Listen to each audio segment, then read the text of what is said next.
قبل ما ابدا الفيديو انا عاوزك تعرف انك هتشوف تحفه فنيه، حاجه كده اقل ما يقال عنها اسطوريه، رسم وتحريك واكشن ودراما، وبصراحه هتروق عليك، يمكن حتى يكون احلى انمي في الموسم ده. المهم انا عاوزك تعرف انك في الاول هتحس ان الجو مش جوك، القصه مختلفه عن اللي انت متعود عليها، بس اوعدك انك هتشوف حاجه ولا في الخيال. وعلشان كده صلي على النبي عليه افضل الصلاه والسلام، وما تنساش تشترك في القناه علشان نقرب اكتر من 3 مليون. ويلا بينا نخش في العظمه على طول. في يوم حماسي وكله فرح وطبول، كان الكل متجمع علشان يشوفوا معركه الاساطير. ايوه، المعركه اللي هتحدد مصير عشيره لينغ وهتحولها لعشيره من التصنيف الاول. على الشمال بنشوف بطلنا فان، واللي هو معلم العشيره ديت، مؤسسها كمان وعنده قدرات اسطوريه، وبيتحكم كده في حوت عملاق ومحدش هيقدر عليه. اما اللي على اليمين ده فهو الشخص اللي هيختبره، هو بيقدر يتحكم في قرد عملاق بطاقه ناريه معاكسه للحوت ده. بالفعل بتبدا المعركه وبيبدا الجمدان، الاتنين بيهجموا على بعض بقوه جباره ومحدش مصدق عينيه، ضربات يمين شمال من كل حته، واللي واقف في المكان بيطير. الميه بعدها بتنزل على الجمهور ومحدش مصدق المتعه اللي عينيهم شايفاها. فان بقى هو كمان بيطير لفوق كده وبيقول ما بدهاش، بيضم ايديه الاتنين جنب بعض وبيضرب ضربه زلزله المكان بالكامل. الفنان القتالي اللي تحت لما بيشوفه ما بيستناهوش يكمل، بيطير عليه وهو في نص الهجوم وبيحاول القرد بتاعه الوحش من النار. الكل بيتفرج على العظمه ومحدش مصدق الشرار. الراجل بيضرب ضربه قويه جدا ناحيه فان، والكل خلاص قال ان دي نهايته، خلاص الطلاب بتوعه وكل اصدقائه مش عارفين ايه اللي هيحصل له. بس تخيل ان حاجه هتحصل له، لا والله، فان بيجمع كل قدراته في حته واحده وبيطور الحوت ده. ايوه، الحوت شكله بيتغير وجسمه بيكبر وبيمتص الهجوم اللي عليه. الراجل ده بيهجم عليه من جديد، بس خلاص الحوت قوته عدت الحديد، بيمتص كل هجماته وبيرد له الهجوم. واخيرا حانت نهايه المعركه، الاتنين بيجمعوا كل طاقتهم وبيهجموا على بعض بالضربه الاخيره. الطاقه الناتجه منهم ملت المكان بالكامل، الضربه بتخلص وبوم، فان الفايز في القتال. ايوه، الحوت بتاعه هو اللي كسب، واخيرا عشيرته هتعلى من جديد، هيحقق امل اسلافه وهيرجعوا عشيره محترمه. بس فجاه الحوت بتاعه خرج عن السيطره، طاقه مظلمه بتحيط بيه، بتدمر كل اللي حواليها، بتغير شكل الحوت وبيبدا يقتل في كل الناس في المدرجات. فان بيحاول يلغي الاستدعاء بتاعه ولكن برضه مش عارف، الحوت هو كمان اتضاير ناحيته وهوب قتله. ايوه، فان خلاص مات وشرط حياته بيمر قدامه، بيشوف كل حاجه عاشها والعشيره اللي قضى عمره كله بيحاول ينميها، بيشوف كمان اصحابه وهم حواليه وكل الناس اللي ساعدته في طريق وصوله لهنا، بيشوف كمان مشهد لنفسه وهو بيقاتل والحوت بيتحول بعد المعركه بتاعته، بيدمر حلمه قدام عينيه. الكل بيبعد عنه وبيسيبوه وهو قاعد لا حول ليه ولا قوه، عاجز عن الوصول ليهم ومش عارف ايه اللي حصل وصله لكده، بيغمض عينه والتساؤلات ملياه. وخلاص البطل مات، بس بوم، الواد لما بيفتح عينه بيتصدم. ايوه، ده لسه ما ماتش وعايش وموجود كمان في الغابه، بيروح علشان يشرب، وهنا كانت المفاجاه، بيلاقي نفسه اتبدل مع شخص تاني ومش عارف ايه اللي بيحصل معاه. الناس كده واقفين في الغابه ولما بيشوفوه على طول بيقبضوا عليه، بيتحبس في الاوضه ديت والتساؤلات مش سايباه وعماله تكتر اكتر واكتر. بيقول انا متاكد اني كسبت في المعركه، بس حد استخدم سحره على الحوت بتاعي علشان يتحول لكده، انا لازم اعرف مين ده وانتقم منه. ايوه، انا لازم احرر نفسي حالا وادور على كل الادله. بيستخدم قوته علشان يطلع الوحش الاسطوري بتاعه ويهرب من المكان، وهوب، ده ايه ده؟ بيخرج له كلب ونبته صغيرين كده، والواد مش مصدق عينه، ده اللي هو فيه وحوش ضعيفه كده. بيشوف قوتهم والكلب ده قوته حمام. والله زي ما قلت لك كده، ده كل اللي عنده. اما النبته ديت فشكلها ممكن تبقى مفيده شويه، ولكن انا مش عارف هي بتعمل ايه. عامه استخبوا انتم دلوقتي علشان الحارس جاي. فعلا الحارس بيجي وبيفك فان وبياخدوا على مكان الزعيمه بتاعتهم. الواد بقى كان فك نفسه اثناء ما كان ماشي ودخل علشان يكلم البنت دي، هو طبعا مش عارف اي حاجه ولا عارف اللي جابه هنا من الاساس، ولكن بيتضح ان صاحب الجسم ده كان حاول يتحرش بالزعيمه ديت وحط لها مخدر في الشاي علشان يعني يروق الاداء، بس طبعا ما عرفش يعمل حاجه، والحراس قفشوه، هي حاليا هتنتقم منه. بتقول له انت مفكر ان بعملتك ديت هموتك وخلاص؟ لا، ده انا هسيبك عندي عبد علشان كل ما ازهق من حاجه اطلع عينيك. الواد بيقول لها وليه الشر يا ستي، ده الطيب احسن يعني. بيتسحب عند الباب وخلاص هيمشي من المكان، بس البنت بتقول له مين قال لك تمشي من قدامي؟ بوم، بتطلع الوحش بتاعها وبتهجم عليه. الواد بيطير يتخبط في الارض وبيقول لها مش هسكت لك، بيطلع الاسود بتوعه من وسط الدخان وخلاص هيبدا الجمدان. البنت اول لما بتشوفه ما بتقدرش تمسك نفسها وبتبدا تضحك عليه، ده وحوش اللعبه دول، انت مصدق نفسك ولا ايه؟ الواد طبعا بيموت من الاحراج اللي هو فيه وبيقول لها هتشوفي دلوقتي. البنت فعلا بتهجم عليه بكل غباء، والكلب هو كمان بيهجم على التعبان، كان خلاص هيتمسك، بس بوم، فان بيتحكم في الكلب بكل براعه، بيزود سرعته بيخليه يتفادى هجمات الوحش. والبنت واقفه مش قادره تفهم اللي بيحصل ده، هو مش ده فنجل فاشل؟ ازاي بقى عنده المهارات ديت كلها؟ الواد هو كمان ما بيسكتش على كده وبس، لا ده بيستخدم النبته وبيرجعها لورا، بوم، بيسيبها عليها. الضربة كانت جامدة جدا وطيرت التعبان وخلاص النبتة هتكتفه، بس البنت بتزود طاقة الوحش علشان يقدر يضربهم. فعلا بيمسك النبتة وخلاص هياكلها، بس فان بيخلي النبتة تكتفه في المكان وبيطلع الكلب عليهم من فوق. واحلى مسا عليكم يا جدعان. البنت بتتهان للمرة التانية وبتتعصب على اخر منه، بتفعل كل قوتها علشان تقتله، والتعبان فعلا شكله بيتغير، بيحرق النبتة ديت وبيرميها بعيد. الكلب وهو كمان بينضرب، وفان مش عارف يعمل ايه مع البنت ديت، بتهجم عليه بهجوم اخير، بترميه في البركة اللي وراه، خلاص هيموت. الواد بقى كان زعلان جدا وطاقته خلاص بتروح، بس فجأة بيشوف السمكة ديت. ايوه دي نفس نوعية السمكة اللي طورها قبل كده وبقت حوت عملاق، على طول بيطلع من البركة والسمكة واقفة جنبه. البنت لما بتشوفه بتفضل تستهزأ بيه وبتقول له انت مفكر انك هتقدر تسيطر على السمكة ديت وتحاربني بيها؟ ده في احلامك يالا. السمكة ديت زمان ايوه كانت واحدة من اقوى الوحوش، ده حتى كانت بتتحول لحوت، بس في معركة القمة اللي فاتت من سنة الحوت قلب على صاحبه خلص عليه، ومن يومها ما عادش حد بيقدر يخرق قوتها وقتلوا كل انواع السمك ديت، وتقدر تقول ما عادش غير السمكة ديت في القارة كلها. فان لما بيسمع الكلام بيتصدم لانهم عملوا كده، بيقول لها ما تكتريش في الكلام وهجومي يلا علشان انا جبت اخري. البنت بتستغرب من طريقة كلامه وبتهجم عليه كل غباء وبنية القتل، بس خلاص الواد فاق ومع السمكة اللي هتكسر الدنيا وبيمسك التعبان من بقه قدام وبيخلي السمكة تشفطه من ورا. البنت كانت واقفة مش مصدقة اللي شايفاه، والسمكة بتشفط التعبان كله في لمح البصر. بعدها البنت بتقع على الارض خسرانة، وفان بيطلع من البحيرة علشان يودعها، بيشكرها على الوجبة الدسمة ديت وبيطلع يجري قبل ما الحراس يجيبوه. الحراس طبعا بيطلعوا يجروا وراه، ولكن على مين؟ ده فان ابن المعلمين، بيهرب منهم بكل سهولة وبيستخدم النبتة كمان. واحلى مسا عليكم يا جدعان. الصبح الحراس بتعتذر من البنت علشان ما يقدروش يمسكوا الواد ده. البنت بقى لما بتسمع الكلام ما بتقدرش تستحمل وبتفضل تشتم فيهم، وده علشان زلها للمرة الرابعة صديقي، وابلعي بقى وكفايه عليكي كده. بتفضل تعيط من القهرة اللي هي فيها، بس فجأة اخوها بيوصل على المكان، بيوصل علشان اخته زعلانة وبيقول لها مين اللي عمل فيكي كده. البنت بتحكي له على كل حاجة وبتعرفه كمان ان الواد ده قدر يستخدم سمكة السلور ويمكن كمان يبقى اقوى مني. اخوها بقى بيطمنها وبيقول لها يا ستي ده مستحيل، السمكة ديت محدش يقدر يطلع قوتها غير واحد بس في العالم، ايوه هو فان، واصلا هو مات من سنة. اما العرة اللي اخد السمكة ده فما تقلقيش منه، انا شوية وهخلص لك عليه. تمام اخته بتقوله تمام، ولكن قلبها مش مطمن. عندها حق يا صديقي، لان الوحش اللي مع السمكة دلوقتي هو نفسه اللي حولها لحوت زمان، بيمشي فيها طاقته بالكامل وبيطلعها علشان يأكد العقد ما بينهم. السمكة فعلا بتسمع كلامه وشكلهم هيخربوا الدنيا. بعدها بقى وتاني يوم فان بيوصل عند المكان ده علشان يجيب حاجة تنقله المكان الطائفة بتاعته. الراجل اللي واقف بيطلب منه الكلمة السرية وفعلا فان بيقولها له، بس المشكلة ان الراجل مش لاقي اسم عشيرته وسط الكتاب، بيفضل يدور لحد لما فعلا بيلاقيها، والمفروض انها علشان عشيرة من الدرجة التانية. فان ياخد نسرة وسيلة مواصلات سريعة زي ما كان متعود، بس الشخص ده بيقول له للأسف مش هينفع، انت عشيرتك نزلت لحد التصنيف الرابع واخرك تاخد حتة خنزير. الواد فعلا لما بيسمع الكلام ده بيتصدم وبيركب الخنزير وبيتجه بيه بسرعة ناحية العشيرة بتاعته، بيحس ان في حاجة كبيرة هتحصل هناك. وفعلا في الطائفة كان في مجموعة من قطاع الطرق هجموا عليهم علشان يستولوا على المكان ده، ضربوا كل الطلاب وقتلوا وحوشهم وخلاص هيقتلوهم كلهم. بس في الوقت ده صاحب فان بيتدخل وبيقرر يستدعي الوحش بتاعه علشان يخلص عليهم. وحشه كان عبارة عن قطة سريعة وبتضرب كل الوحوش ومش سايبة اي حاجة في طريقها. الراجل ده بقى بيحاول يقتلها باستخدام السحلية ديت، بس ده عندها يلا القطة بتمتلك قدرات تفوق الخيال وبتخلص على كل الوحوش في لمح البصر. بعدها بترجع للملك بتاعها بكل فخر، والواد بيقول لهم حلو الكلام ده، يلا بقى مشوا من هنا بالذوق علشان ما تموتوش زي الوحوش بتاعتكم. العصابة كانت واقفة عاملة نفسها بتسمع الكلام، والواد ده شغال يهزق فيهم وبيتقنعر علشان هزمهم، بس زعيم العصابة ده بيستخدم ايده من ورا وبيوجه هجوم ناحية البنات، كان خلاص هيقتلهم. القطة على طول بتشوف الهجوم وبتجري بسرعة تضربه، بس السحلية من وراها بتظهر بوم بتقتل القطة قدام عينيهم. هارو شاف قطته بتتقتل وما عادش مصدق اللي بيحصل، بيجري عليها علشان يلحقها، ولكن كان خلاص الاوان فات. ايوه القطة اللي بتحميهم خلاص ماتت وما عادوش يعرفوا يعملوا حاجة. فان في الوقت ده كان خلاص قرب على القرية وفعلا بيشوف المشهد ده قدامه، بيشوف العصابة بتضربهم وما حدش قادر يعمل اي حاجة. العصابة هي كمان بتقرب من هارو علشان يقتلوه. البنت دي بتدافع عنه وبتحاول بس تحميه، بس بوم الكلب في المكان. ايوه فان هو كمان وصل وهيكسر العصابة ديت. العصابة فعلا لما بتشوفه بيستغربوا وبيسألوا انت مين، امشي من هنا علشان ما تحصلش الموجودين. ولكن تخيل ان فان هيسيب حد يلعب في الطائفة بتاعته؟ لا والله، بوم بيخلي الكلب يهجم عليهم والسحلية بتصد الهجوم. على السريع بيديها الهجوم التاني وبتترمى في المكان. العصابة على طول بتخاف وبيطلعوا كل الوحوش التانية اللي معاهم علشان يهجموا عليه. الواد بقى كان سهل عليه يخلص عليهم باستخدام السمكه، ولكن ايه اللي يعمل كده قدام اعضاء الطائفه؟ وفعلا طلع بره المكان، خلص على كل الوحوش. الغلابه بيجروا وراه ومفكرينه خلاص مات. قال بص يالا انت وهو، اللي هيجي هنا تاني مش هيروح سليم. العصابه طبعا بعد ما شافت قوته استسلموا في الحال وطلعوا يجروا وقعدوا يبرطموا في الكلام. بعدها فان بينزل على البوابه، ولين غاول لما بتشوفه بتجري عليه تشكره. لسه ما كملتش الكلمه وبوم راح الواد حاضنها. قال لها انا فرحان جدا علشان شفتك من جديد. البنت طبعا مش عارفه هو بيعمل كده ليه وبتساله انت مين. فان لسه راح يقول لها، وبوم بيفتكر ان هو اتعرض للقتل مره قبل كده بسبب خاين. بيخاف يدخلها في حواراته وما بيرضاش يقول لها حاجه. بيقول لها معلش فكرتك حد تاني وحضنتك بالغلط. بيدخل بعدها جوه الطائفه ويا لها من حسره، الكل انضرب ووحوشهم ماتت وحتى هارو مش قادر يتحرك. فان بيشوفه وبيفتكر ذكريات الماضي لما اول مره لقى القطه ديت، كان فرحان جدا بيها. بيشوف بعدها نظره الكسره في عينه وبيعرف قد ايه هو في موقف صعب. لينغ على طول بتروح تطمن عليه، بس الواد بيسيبها. بيقول لها انا اسف، انا هخرج بره الطائفه ديت، انا خلاص ما عدتش اقدر استحمل اكتر من كده. لينغ بتحاول تخليه يرجع عن قراره، بتحاول تهديه، بس الواد خلاص فقد الامل. وبيقول لها الطائفه ماتت لما المعلم مات من سنه، احنا مش هنقدر نعمل اي حاجه من غيره، انت كمان لازم تسيب الطائفه ديت. فان بقى لما بيسمع الكلام ده بيتكسر قلبه. حلمه اللي قضى عمره كله بيبنيه بيتهد قدام عينيه. بيحاول يوقف هارو وبيوعده ان هو هيساعده في بناء الطائفه، ولكن خلاص الواد فقد الامل بشكل نهائي وبيخرج من المكان وهو زعلان. كل اعضاء الطائفه بيخرجوا وراه وما عادش غير رينج بس اللي جوه. الكل بيضير وشه للطائفه وبيأدوا طقوس الوداع. فان مش قادر يستحمل، بيقع على الارض يترجاهم يدوله فرصه تانية وهو هيصلح الامور، بس خلاص الكل اتخلى عنه من جديد ومش عارف هيعمل ايه. لحظات حزينه ومؤثره وقصه ولا في الخيال صراحه. استنوا الجزء التاني منها علشان تعرفوا فان هيعمل ايه. المهم تاني يوم كل اللي فاضل في الطائفه بيتجمع ومعاهم طبعا فان. بيقعدوا ياكلوا وهم زعلانين جدا ومش عارفين ايه الخطوه اللي جايه علشان يعملوها. الواد ده بقى على طول بيحط الاكل من ايده وبيقول لهم اللي عدى خلاص فات، احنا دلوقتي لازم نبص للمستقبل ونعين حد يكون القائد علينا. فان بقى كان مفكره يختاره، بس الواد بيروح للينج وبيقول لها ايه رايك يا زعيمه. الكل طبعا بيوافق بحكم انها قبلهم كلهم وبيرحبوا بالفكره. بيروحوا بعدها معاها يدولها التحيه، والبنت كانت متوتره وقلقانه في الاول بس بتشجع نفسها وبتقبل المنصب. وايوه انا مش هسيب عشيره لينج تنزل وازعل المعلم بتاعي. بعدها العيال بيروحوا يفكروا على اول حاجه المفروض يعملوها، ولينج بتقول لهم ان بعد المعركه اللي فاتت كل الحيوانات بتاعتنا اتقتلت، ما عادش معانا اي حيوانات سحريه. بتطلع الخريطه ديت وبتقول لهم على الاماكن اللي ممكن يلاقوا فيها اي حاجه. بس بقى تخيل ان فان هيسيبهم يدوروا هنا؟ لا والله، بوم الواد بياخدهم على مكان كده محدش عارفه. بيوصلوا عند الجرف ده وفان بيقول لهم شوفوا كده في حد ورانا ولا ايه. العيال بتقول له مفيش من هنا، والواد بينزل بسرعه على التل من هنا. بعدها طبعا بيكونوا قلقانين عليه جدا، ولكن لما بيشوفوه بيطمنوا. بعدها بينزلوا وراه وطبعا الكل بيستغرب علشان فان اصلا عارف المكان ده، ولكن الواد بيتوه عليهم في الكلام وبيقول لهم عنه اي حاجه. بيحكي لهم بعدها عن الوحوش ودرجاتها وان اقل حاجه هي القطه، بعدها النمر ثم الباندا واخيرا التنين. بيعرفهم كمان ان المكان ده نادر نلاقي فيه اي وحوش قويه، وعلشان كده ما تخافوش يعني. بس البنت ديت بتشوف ثعلب صغير كده عنده 3 ديول وبتقول لفان عليه. الواد بقى اول لما بيشوفه بيتصدم وبيعرف ان في حد في المكان هنا. الحد فعلا بيهجم عليه وفان بيتفادى الهجوم بالعافيه. الواد ده بيقول لهم انتم مين وعرفتم المكان ده ازاي؟ انا مش هرحمكم. العيال وقتها بقى كانوا عارفين ان هم ما فيش معاهم وحوش قويه، وعلشان كده بيمثلوا عليه ان هم يكسروه. الواد فعلا بيقلق والعيال بيزودوها. الواد بيخاف وبيقول لهم خلاص براحتكم، بس ما حدش ليه دعوه بيا. بيدخل جوه المكان اكتر والعيال بتجري وراه. بيوصلوا عند زعيم المكان وهو الباندا ده. بيبداوا في المواجهه بكل شراسه، والباندا ما كانش بيهزر، كان عنده قدرات اسطوريه وبيقدر يعمل وهم وبيخليهم يعيشوا فيه. العيال بتفضل تحارب فيه بكل قوتها، ولكن الباندا ده كان جامد ومش قادرين يعملوا معاه اي حاجه. وعلشان كده فان بيستدعي الكلب بتاعه وبيقول له يهجم عليه. الكلب ما كانش بيتاثر بالوهم اللي عمله الباندا، وعلشان كده ما فهمش الكلام. الكلب فضل قاعد مستنيهم يضربوا في بعض اكتر، ولما استوعب اللي بيحصل راح من ورا الباندا وبوم ضربه. ايوه فاز عليه في القتال. محدش طبعا كان مصدق عينيه، والواد ده بقى على طول بيستخدم الحبل وبيكتف الوحش. بعدها بيجري ياخده منهم وبيخلع من المكان. العيال بتحاول تجري وراه، ولكن الواد خلاص هرب وفلق من المكان. بعدها العيال بيزعلوا جدا وما بيكونوش عارفين هيعملوا ايه. في نفس الوقت ده كان الواد اللي سرق الباندا دخل على المكان هنا، راح لرئيس الحراس يانج اللي هو خاطف الحيوان بتاعه التاني، وكان وعده ان هو لو اصطاد حيوان بداله هيرجع له الثعلب بتاعه. بالفعل جم بيعرفوا ان هو خلاص وفى العقد والمفروض يرجع له الثعلب الطلب بتاعه. يانج بيضحك عليه كده وبيقول له تمام زي ما اتفقنا هديلك اللي انت عاوزه، وبيدخل حاجه كده في الظل بتاعه. الواد يا عيني زي العبيط بيجري على الوحش بتاعه ولسه رايح يفكه، بوم الثعلب التاني بينضرب معاه. الجنود بتهجم من كل اتجاه وجوم مش عارف ايه اللي بيحصل هنا. بيزعق يانغ علشان يحوش الجنود بتوعه، بس انت ما تعرفش انت بتكلم مين ولا ايه. ده يانغ زعيم الحراميه في المنطقه، بيخلي الحراس يهجموا عليه من كل اتجاه، والواد كان مسيطر عليهم في الاول ومحدش قادر يقرب منه. في الوقت ده بقى يانج بيطرقع صابعه وعينك ما تشوف الا النور. الوحش بتاعه بيطلع من ظله جون وهي واحده بس بتجيبه تحت رجليه. اعرف مقامك يا فلاح انت. الصبح بقى العيال ما بيكونوش عارفين هيعملوا ايه، وبيقرروا ياخدوا اي وسيله مواصلات ويدوروا على وحوش في حته تانية. بس الراجل ده بيعرفهم ان الخنزير اللي حيلتهم اتاخد امبارح، واللي خدوا بقى ما رجعوهوش لحد دلوقتي. فان بيعرف ان الكلام عليه وبيقول لهم خلاص عندنا الحوار ده، معايا شويه فلوس تعالوا نشتري بيها وحوش من السوق. العيال فعلا بتروح معاه ولينج بتختار الفرشه ديت، سعرها كان عالي والبياع مزود في السعر عليهم. جيون بقى بتمسكه تفاصل معاه وبتخليه يديها لهم ببلاش حرفيا. الواد ده هو كمان بيختار وحش كده والدنيا اخر روقان. بيخلصوا ماشي في السوق وبيكونوا بقى خلاص مروحين، بس فجاه البياع ده بينده عليهم وبيستهزأ بيهم علشان هم من عشيره لينغ. العيال طبعا بتتعصب، بس فجاه بيشوفوا الباندا في المكان. ايوه بيشوفوا كمان الثعلبين بتوع جون وما بيكونوش عارفين هو ايه اللي حصل. البياع ده بقى بيقول لهم يمشوا يلا علشان ما يصدعوش اكتر من كده، بس الواد ده بيعمل عليه خدعه وبيخليه يفكر ان الباندا هرب منه. الراجل بيفتح البوكس يدور عليه وهي واحده بس بتنسيه هو مين. بيفرحوا بعدها اخيرا ان الباندا خلاص اتحرر، وجيون بتتقدم عليه علشان تخليه الوحش بتاعها. الباندا كان رافض في الاول بس بسبب اصرار البنت وعزيمتها بيضطر ان هو يوافق. البنت فعلا بتعمل العقد معاه وبيكون الحيوان التابع ليها. بيفكوا بعدها الوحوش بتاعت جون ومحدش عارف هو ايه اللي حصل له، بس الوحوش بتعرفهم باللي حصل وانه عمل معاهم كده امبارح غصب عنه. هو حاليا محتجز عند يانغ وبيطلبوا منهم المساعده علشان يطلعوه. العيال طبعا عارفين ان حالتهم دلوقتي زي الهباب وهم اللي محتاجين المساعده اساسا، وعلشان كده بيرجعوا لمكان الطائفه يفكروا هيعملوا ايه. فان بقى لما بيشوفهم في الحاله ديت بيدي اللينج رساله وبيقول لها انا لقيت عليها اسمك. البنت اول لما بتشوف الخط ده بتعرفه، ايوه دي رساله من فان رئيس الطائفه. على طول بتقراها وبتلاقيها دلاله على مكان موجود في الغابه. بتروح على هناك وبيلاقوا الشنطه ديت في رساله كده موجوده فوقها، ولينج بتبدا تقراها. البنت مش مصدقه عينيها وعماله تعيط، بتتاكد انها بالنسبه للمعلم ما كانتش طالبه عنده بس، دي كانت بالنسبه له زي بنته اكتر كمان. فان بيقول لها انا عارف حاليا اني هكون ميت وانت بتقراي الرساله، يمكن كمان احوال الطائفه تكون وصلت الحضيض، بس انت الوحيده اللي هتقدري ترجعيها زي الاول. ايوه انت اللي هتقدري تخليها اقوى طائفه في العالم وتحققي الحلم اللي انا ما عرفتش احققه. سبتلك في الصندوق ده شويه حبوب للطاقه هتساعدك في بناء قوتك. انا عارف انها مش حاجه قدام المصاعب اللي هتقابلك، بس حبيت اكون الكلمه اللي هتبداي بيها السطر بتاعك. وبعدها بتخلص الرساله. البنت طبعا بعد ما بتقراها ما بتقدرش تمسك نفسها وبتنهمر في البكاء، وشكلها كده عرفت هتعمل ايه. المهم لحد هنا بيخلص الجزء الاول من الانمي بتاعنا. لو عاوز الجزء الثاني اكتبولي في التعليقات، وما تنساش اللايك والاشتراك يا عم. ويلا سلام سلام سلام.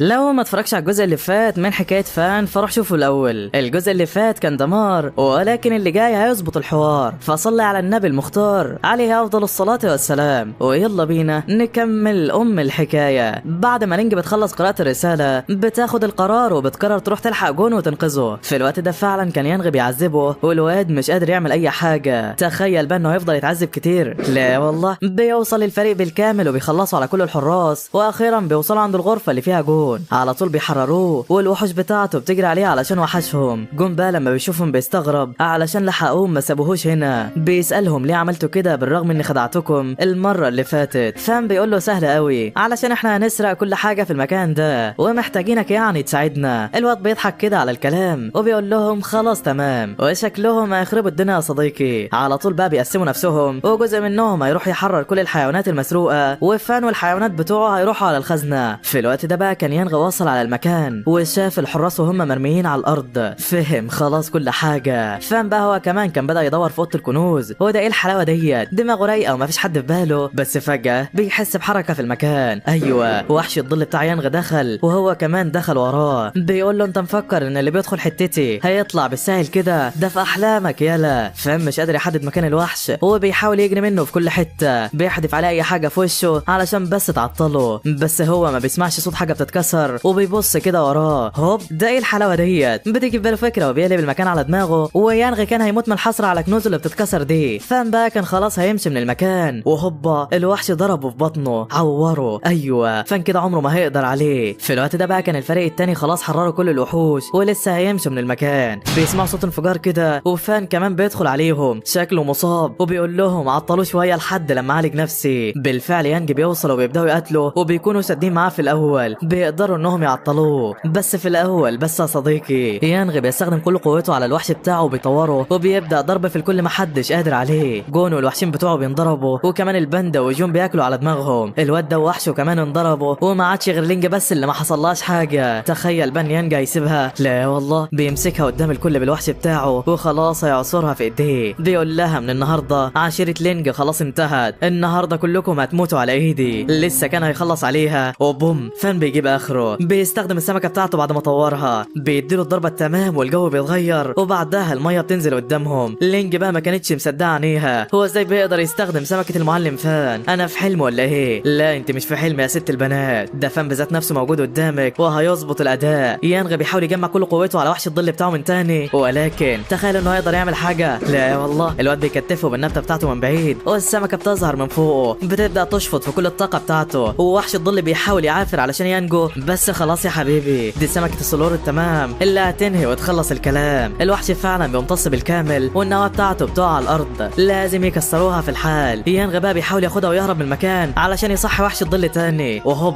جون بيستخدم الوحش بتاعه بيمسكها، بس يانغ بيستخدم قوته بيقدر يضربه، بيوقع النواه منه. خلاص كان رايح ياخدها، فان بيجري عليه بكل قوته علشان يكسرها، بس يانغ بيستخدم قدراته من تاني وبيوقعهم على الارض. بيقول لهم محدش هيقدر عليا، ايوه النهارده انا هقتلكم كلكم. فان بيحاول يبص على اي حد يخلص على البلوره، ولكن مفيش حد في المكان فايق، الكل خلاص واقع، استسلم لامره الواقع وخلاص الكل هيموت. بس فجاه بنت بتظهر كده من فوق السطح، بوم بتخلص على النواه ديت. يانغ لما بيشوفها بيتعصب وبيحاول يهجم عليهم، ولكن البنت بلفه سريعه جدا بتريحه خالص، ومحدش مصدق عينيه. فان بقى لما بيشوف البنت ديت بيتعرف عليها، ايوه دي كانت مربوطه في مره كده وهو راجع الطائفه، وحررها هناك علشان ما تفضلش كده. بيشكرها بعدها علشان انقذتهم، والبنت بتفرح جدا وشها بيحمر منه وبتطلع تجري من المكان، وشكلها كده معجبه بها صديقي. المهم بعدها بيقسموا الكنوز ما بينهم بالعدل، والواد ده كان عاوز يطمع شويه. تطمع مين يالا؟ ده الكلب موجود، بياخد اقل واحد في الشله وبيطلع يجري من المكان. وبعدها فاهم بيشوف وحش صغير كده وبيعجبه، بيستخدم قوته عليه علشان يضمه ليهم، والوحش فعلا بيسمع الكلام وبيكون العقد معاه. بس فجاه فاهم بيحس بحاجه غريبه في جسمه، بيغمى عليه من الوجع، بياخدوه الطائفه ينام، وبعدها بيصحى وهو مش فاكر اللي حصل. بيطمنوه ان مفيش اي حاجه حصلت، وجون بتقول له شويه وهعمل لك الفطار علشان تفوق. فاهم بقى بيستغل ان محدش هنا وبيستخدم قوته علشان يطور الوحوش اللي معاه. بيخلص دنيته وبيقرر يطلع علشان يقابل لينغ ويشرح لها اللي حصل بالكامل، وازاي يعني هو قدر يستخدم سمكه السلور اللي هي خاصه بالمعلم بتاعها. بيروح عندها فعلا وبيلاقيها قاعده بتعيط، وكانت في قمه الحزن، واقفه كده جنب تذكار المعلم بتاعها، وشكلها كده افتكرته يا صديقي. بتقعد مع فان وبتساله عن كل اللي حصل، وازاي انت قدرت تستخدم السمكه ديت. الواد بيحكي لها القصه بتاعته بالكامل، وانه وقع في بحيره في الصدفه ولقاها وكل الكلام ده. البنت وقتها بتقول له تمام، ولكن باين عليها الحزن جدا. بتقول له بعدها انا مش عارفه ليه انت بتفكرني دايما بالمعلم بتاعي، طريقه كلامك وحتى مشيتك زيه، والنهارده لما شفتك بتستخدم السمكه ديت حسيت بشعور غريب كده، وكأن الامل رجع للطائفه من تاني. انا بس عاوزك تعرفني الحقيقه، وهل انت تلميذ المعلم او حتى صاحبه، او انا حاسه انك المعلم بتاعي؟ بالله عليك عرفني الدنيا بالكامل. الواد وقتها بيتصدم بالكلام ومش عارف هيعمل ايه، وشكله كده وقع في الفخ يا صديقي. المهم لحد هنا لو ما اتفرجش على الاجزاء اللي فاتت من حكايه فان فروح شوفها الاول. في الاجزاء اللي فاتت من الحكايه شفنا ازاي قدر فان ينقذ جون من وكر الحارس ده، وكمان شفنا قتاله الجامد وتطويره لسمكه السلور لحد اخيرا لما وصلت للدرجه دي. اخيرا شفناه بعد ما قعد مع لينج علشان تستجوبه، قالت له انت تصرفاتك واسلوبك وكلامك زي المعلم بتاعي بالظبط، فهل انت ليك علاقه بيه؟ فان طبعا كان متوتر ومش عارف يرد عليها، وشكله خلاص هيتكشف. بس تخيل بقى ان هو هيقول الحقيقه، ده اللي هنعرفه في الحلقه دي. فما تنساش تشترك في قناتنا وتفعل الاشعارات، ويلا بينا نكمل الحكايه. بعد ما لينج بتوقع فان في الكلام، الواد ما بيعرفش يرد عليها ولا بيعرف هيقول لها ايه. بيحس كمان باتنين بيتصنطوا على الباب، هو بيقول في باله كده انا مش هسيب الخطه بتاعتي تتكشف، ايوه انا لازم اعرف الجاسوس اللي خاني زمان. وبيتوه على لينج في الكلام، بيقول لها على حكايته مع البنت الاولانيه، وانه هرب منها بعد ما حاولت تقتله. العيال اللي بره على طول لما بيسمعوه بيدخلوا بالحبال وبيطلعوا بره في الحال، هو بالراحه بالرغم ان شكله بقى عرة بعد اللي عرفوه، بس اعتقد ان ده انتصار ليه يعني. المهم بتمر الايام وبيحين موعد البطوله القوميه، والبطوله ديت جامده جدا بتضم معظم العشائر، واللي بيفوز فيها بيحصل على هدايا اسطوريه. على طول فينج بتجمع الاربعه اللي معاها ويلا بينا على المكان. بيوصلوا فعلا على مكان التقديم وبيلاقوا عدد كبير جدا موجود، والكل بيبص لهم كده باحتقار، بيستهزئوا بيهم علشان اللي حصل لمعلمهم فان وشايفينهم اقل من البشر. وعلشان كده لينج بتروح على المرشد تساله ليه العدد زايد السنه دي؟ ده احنا كل سنه بنقدم وبنروح على البطوله بكل سهوله. الممتحن بيعرفها ان بسبب ضعف عشيرتكم الفتره الاخيره كل الطوائف الضعيفه جت تقدم على الاختبار، ورفعت الحجه انهم اقوى منكم، فعلشان كده هم كلهم قدامكم اهو، لو قدرتم تفوزوا عليهم فمرحب بيكم في البطوله، لكن لو خسرتم فانا مفيش حاجه اقدر اعملها معاكم. لينج طبعا بتسمع الكلام وبتكون متضايقه جدا. الشخص ده بيشوفها وبيفضل يتنمر عليها، وايوه ده شخص سرق العشيره زمان وخانهم، بالرغم انهم قدموا له مساعدات كتيره قبل كده. فان لما بيشوفه بيتعرف عليه لانه ساعده زمان لما ما كانش لاقي ياكل، ودلوقتي جاي يشوف نفسه عليهم بعد ما المعلم مات. ولكن تخيل انه هيسيبهم؟ لا والله. بوم بيطلع الكلب بتاعه وهاتك يا دعك، ابلع عياط في وشك انت كمان، وتعالى على اللي بعده. والكل كان شغال ضرب فيهم وبتنتصر عشيره لينغ بكل سهوله. بعدها فان بيروح للراجل ده بعد ما وشه ورم وبيقول له الفلوس اللي اخدتوها مننا هاخدها اضعاف منكم، بعد البطوله استنوا دوركم واحد ورا التاني. هو بيرميه بعدها على الارض ياخد العلاج، وابلع وانت شبه الفار كده. المهم الممتحن بيتصدم طبعا من القوه والجراءه اللي عند العيال دي، وبيركبوا النسر وبينطلقوا الى مكان البطوله. بتقابلهم على طول البنت ديت وبتعرفهم بقواعد اللعبه وكل حاجه فيها، وباختصار يعني انت لازم تلبس السوار ده في ايدك وما تخلعوش اكتر من 3 دقايق. كمان لو وقعت في البحر بالسوار ده فانت خسرت في المنافسه، ولو لقيت نفسك هتاكل على دماغك فعادي تستسلم، ولو الشخص اللي قدامك لمسك فهو كده كمان خسر. البطوله هتتكون من مجموعه من الاختبارات، واللي هيفوز باكبر عدد من النقاط هو اللي هيكون المنتصر. تمام؟ الكل بيقول لها تمام، وبتبدا الجوله الاولى. على طول العيال بتروح على جزيره ومش فاهمين ايه اللي بيحصل هنا. سفينه كمان بتراقبهم وعليها كل الاشخاص المهمه، واللي من ضمنهم البنت ديت واخوها. الكل بعدها بيعلن عن بدايه الاختبار، ويلا على العظمه. الجزيره اللي هم فوقها بتبدا تطلع فوق مستوى البحر ومحدش فاهم حاجه. بعدها الجناح ده بيستخدم قوته، وكرات بيضاء بتبدا تجتاح المجال الجوي وتنزل في السماء. اخيرا الكرات ديت بتنور باعمده نور تعرفهم بالمكان بتاعها، واعلى فرقه هتجمع الكرات ديت هتكون الفائزه في المرحله الاولى. تمام.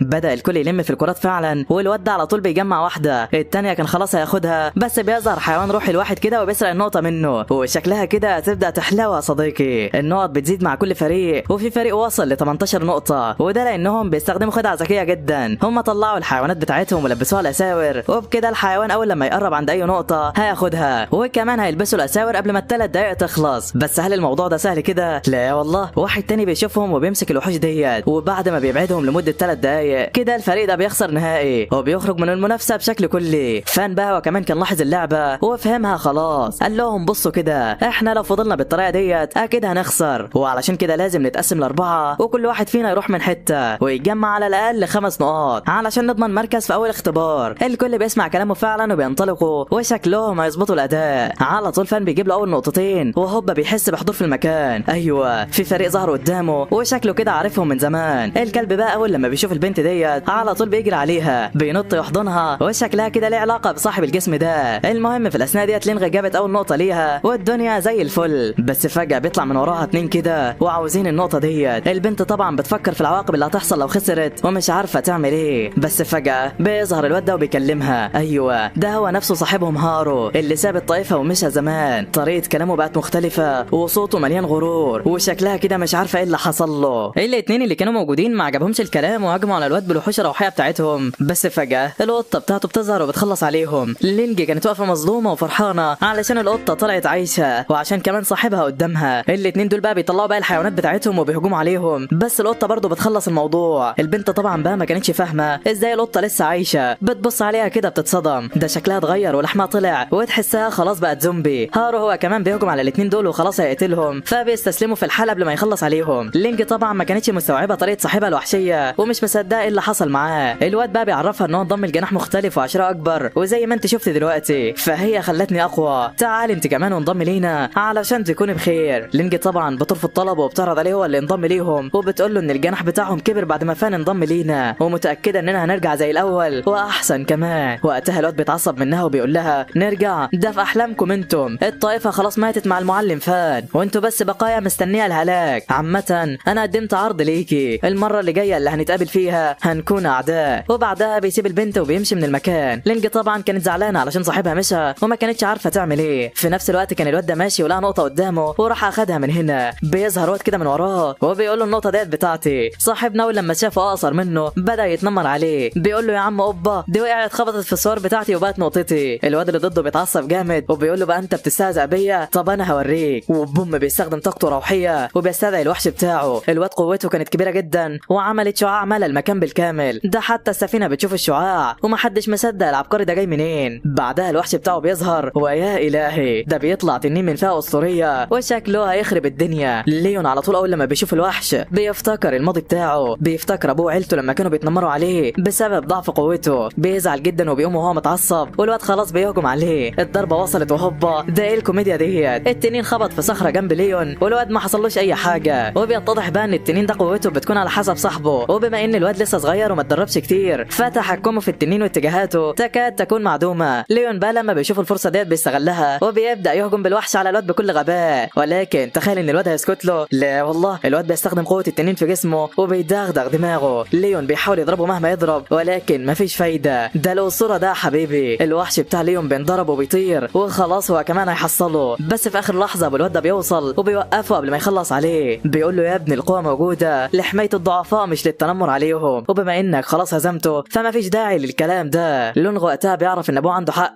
ولكن بيعرفه ان هو اللي سرق النقطه بتاعته الاول وعلشان كده اتعصب عليه يعني وبدا القتال. ابوه بيقول له يا عم مش مشكله نشوف غيرها في مكان تاني، وبياخده علشان يمشي من المكان وكانهم مش فارق معاهم البطوله باللي فيها. ليون طبعا لما بيشوف المشهد ده بيتاثر جدا وبيعرف ان الواد ده عكسه وكمان اقوى منه ولازم يرجع كرامته وما يخسرش تاني. بيقف قدامه من جديد وبيقول له في المره اللي جايه انا ههزمك. لونغ بيقول له تمام وبيعترف بيه كمنافس وبعدها بيمشي من المكان. وشكلهم كده هيبقوا اصحاب صديقي. نروح بقى عند البنت جيون وهي ماشيه بتجمع في النقط هي وصاحبها الباندا ده. الواد مزاجه مش مظبوط ومش بيسمع كلامها والبنت ماشيه وراه زي العبيطه. بيفضلوا ماشيين لحد لما بيقابلوا 3 بنات وباندا بيطلع علشان يواجههم. جيون كانت قاعده مستخبيه وراه والباندا شغال زعيق علشان البنات تديله ال3 نقط اللي في ايديهم. بس غريبه يعني هم ليه شايلينها كده وما بيحطوهاش في الصور؟ ما علينا. المهم بيبدا القتال معاهم والباندا بيخلص على الحيوانات بتاعتهم بكل سهوله. جيون هي كمان بتطلع تهددهم وبتقول لهم هاتوا النقط ديت بسرعه يلا. العيال وقتها بتنهار قدامها وبيترجوها تسيب لهم النقط، وده لانهم كانوا في الاصل 4 بنات بس في واحد خطف زميلتهم الرابعه وهددهم ان هو هيقتلها اذا استسلموا او حاولوا يعملوا اي حاجه. وحلهم الوحيد انهم يسلموا له 5 نقط علشان يعني يعفوا عن حياتها. البنت وقتها بيصعب عليها البنات جدا وبتكرر تروح وتساعدهم، وفعلا البنات بتوصل عند الشخص ده وبيقولوا له للاسف ما عرفناش نجمع غير 3 نقط بس.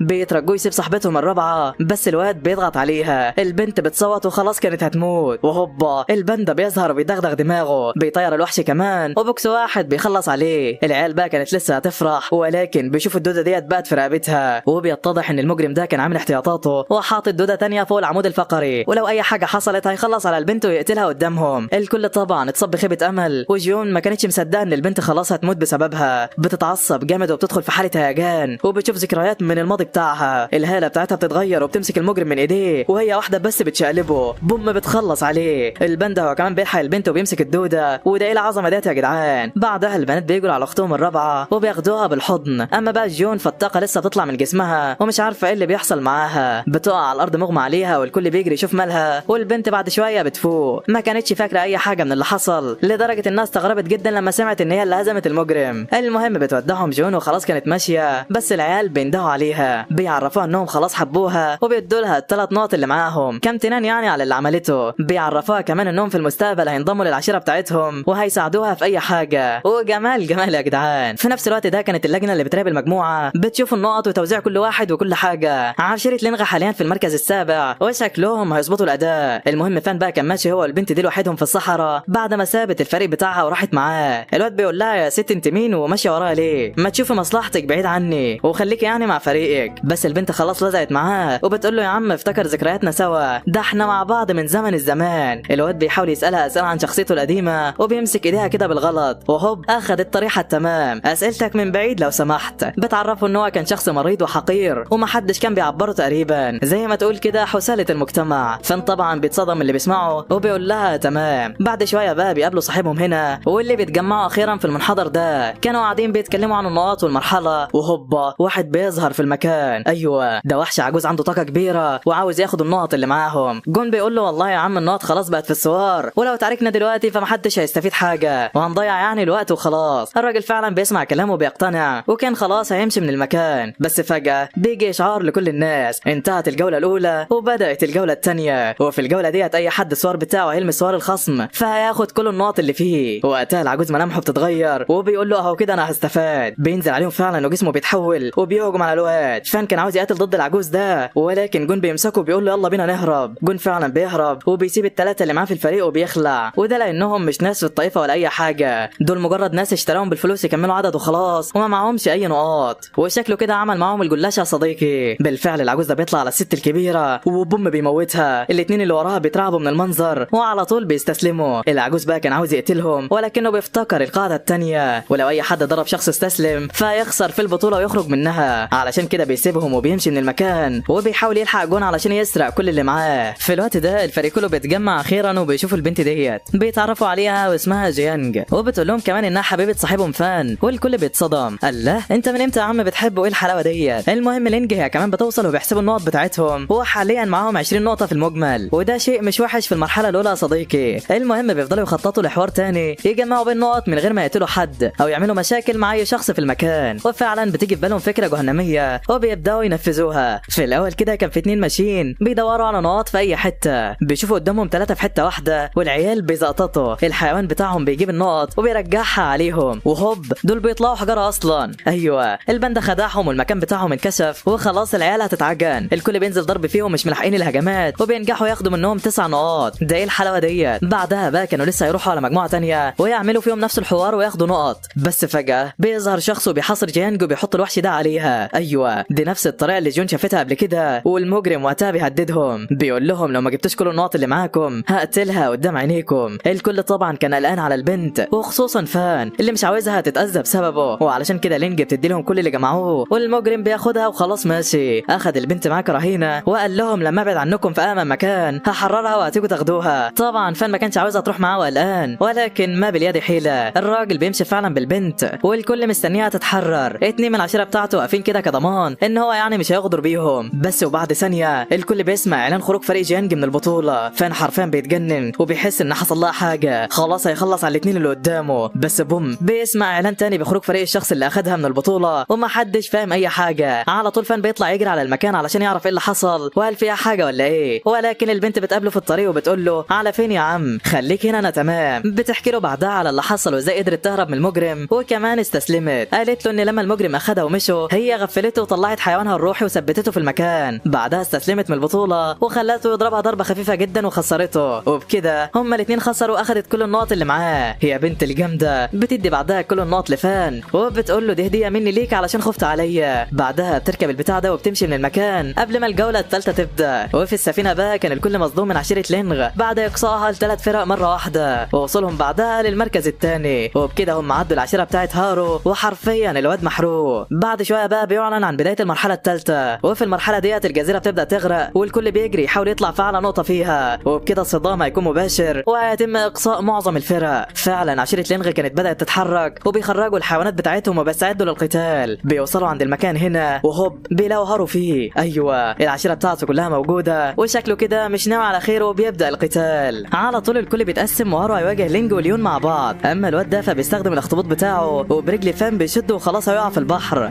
بس الواد في اخر لحظه بيحدف الاساور اللي في ايده الجون وبيقول له دقيقتين وهاخدها منك قبل ما الوقت يخلص. لا عاش على الثقه والله. في الوقت ده كان هارو بدا في القتال وجون هي كمان هتقاتل الواد ده. جون والراجل العجوز ده هيقتلوا الديناصور والكل محتار ومش عارفين يعملوا ايه. تخيل بقى ان فان هيسيبهم كده كتير؟ لا والله. على طول الواد بيمسك السمكه بتاعته في الميه وبيقول للوحش اللي قصاده تمام، بيخليها تهجم عليه وبتتفادى كل هجمات الاخطبوط بسرعه جباره وبتربط كل دراعاته. ما عادش فاضل لفان غير دقيقتين بالعافيه ولازم ينهي الوحش ده فيهم. تخيل بقى انهم قليلين. لا والله. الواد بيخلي السمكه تلف وتعمل دوامه علشان تشفط الوحش ده. صاحب الاخطبوط بره كان فرحان ومفكر نفسه فاز، ولكن ده عندها يالا. السمكه بتشفط الاخطبوط وبتمتص طاقته وفان بيطلع من البحيره بكل سهوله. النبته اللي معاه بتدي للراجل ده رجل واحده وبوم بتخلص عليه. بعدها الواد بيروح على جون علشان ياخد السوار بتاعه منه، وجون لما بيشوفه ما بيكونش مصدق. خلاص بيقول اخيرا جيل هيلحقني وهيخلصني من الديناصور. انت عارف يا عم فان ده انا خبيت صورك معايا وحاربت كل الوحوش علشان بس احميه. الناس كلها حاولت تضربني وتهني ولكني وقفت زي الاسد علشان احمي الصور بتاعك. وهو في الحقيقه اصلا كان عاوز اسراء صديقي. بيقول له بعدها لا يلا خد وتعالى ساعدني. بس فان على طول بياخد السوار وبيسيبه ويمشي، والواد نور الحياه في عينه خلاص اتطفى. بيجري فان بعدها على جون وبيوقفها في نص القتال، وبيقول للباندا ما تقلقش انا مش هتدخل في القتال بتاعك، انا بس عاوزك تلون لي السمكه بتاعتي علشان ما حدش يتعرف عليها. بالفعل السمكه بتتلون وفان بيوصل عند هارو واخيرا بيفعل وضع القتال. بيتعصب منه جامد وبيقول له هعرفك مقامك، وده لانه فاكره هو الخاين والسبب اللي حول الحوت بتاعه لزومبي، لان القطه بتاعته هي كمان زيه واكيد ليه ايد في الحوار. ليون هو كمان بيقرر يسيبهم ويساعد جون ضد الديناصور، وشكلهم كده مش هيقدروا عليه. فعلا يا صديقي العيال بتهجم على الوحش بكل قوتها وبغباء، والوحش بيتحرق قدامهم. لسه كانوا هيفرحوا بوم الوحش بيفعل مهارته الخاصه، بيخلص على كل النار وبيستخدمها على الوحش كمان، ومحدش فيهم بقى قادر يتحرك. الديناصور لسه كان هيخلص عليهم وبوم لونغ في المكان. ايوه بيدي واحده للديناصور تخلص عليه، والتنين بتاعه بيوصل متاخر، وشكله كده كان جاي علشان يلحق صاحبه وما يسيبش اي حاجه تحصل له. وطبعا ليون بيشكره والدنيا اخر حلاوه. عند جون بقى كان الباندا مش راضي يسمع كلامها وعمال ياخد ضربات في كل حته. الباندا اللي قصاده كان جامد والبنت مش عارفه تعمل اي حاجه معاه. تخيل انها تفضل كده. لا والله مره واحده البنت بتفتكر الماضي وبتفتكر المعلم فان، بتتشجع جامد وبتمسك الباندا وبتقول له اسمع الكلام. بيهجموا هما الاثنين على الوحش بهجمه ضوئيه وبوم بتعميه، بعدها بيغير شكله زي التاني وهوبا احلى مسا عليك. ايوه كده كمان جون كسبت والكل انتصر وما عادش غيرك يا باشا في القتال. يا ترى بقى فان هيقدر يفوز عليه ولا هيحصل متغير في المعركه دي؟ ده اللي هنعرفه في الحلقه الجايه، فما تنساش تقول لي رايك في التعليقات واشترك علشان نوصل 2.5 مليون في اسرع وقت. ويلا سلام سلام سلام.